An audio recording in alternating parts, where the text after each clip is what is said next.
parang na-realize ko yun nung isang araw or kahapon yata. So, ayun na, parang bilib ako kasi strong ka, like a turtle. Like a turtle.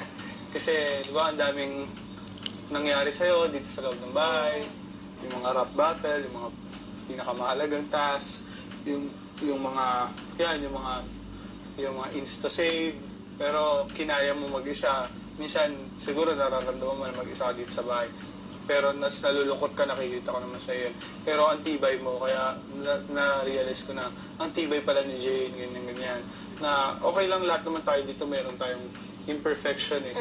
Pero ikaw, parang lahat yun, tinake mo. Lahat yun parang, nung sinabi sa'yo, parang naging strong ka ba rin. Tapos, alam ko naman willing kang baguhin lahat. Kung meron man silang nakikita sa'yo, ganyan.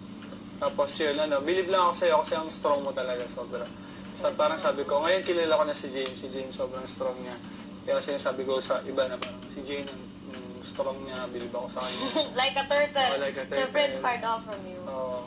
Ayun, tapos yun, maraming salamat and sana, alam ko mag-stay pa ako dito at mas magiging close pa tayo. Sana. Kasi diba dati kasi mas close ka sa iba. So kahit ka parang na-OP ako. Oo. Ganun. Kahit sa iba, ganun din yung parang ayokong lumapit kasi baka OP ako or ma-board kayo or wala tayong pag-usapan, ganun. So, ayoko. Pero ngayon na... Mas nabibigyan natin ng chance sa isa kasi paunti na, diba?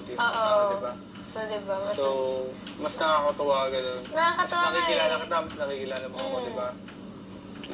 Pero kahit dati, kilala na kita, pero parang from afar, parang observations ko lang.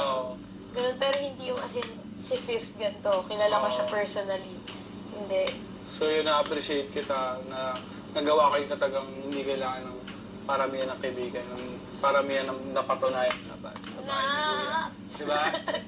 Yung kaibigan, kayo na mahalaga naman yung kaibigan, pero mas mahalaga yung may napapatunayan ka rito, hindi yung lumulutang ka lang dito na parang hugot na uli sa bahay ni Kuya, diba?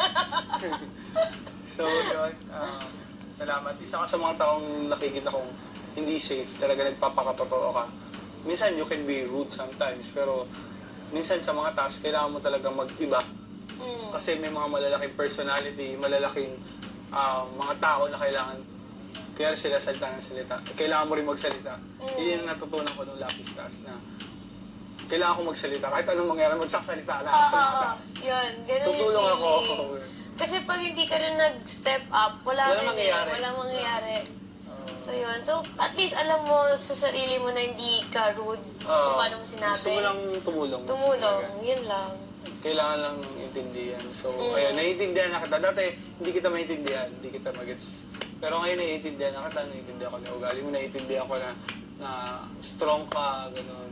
Kahit minsan naawa ako sa'yo kasi paiyak ka na, ganyan. Diba sa mga rap, sinasadya ka, kung gusto mo umiyak ka.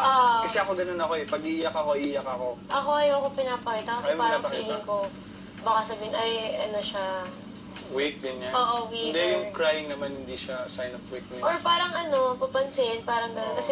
Kasi pansin ko lagi ako umiiyak dito, kahit di ko naman sinasadya. Bye. How do you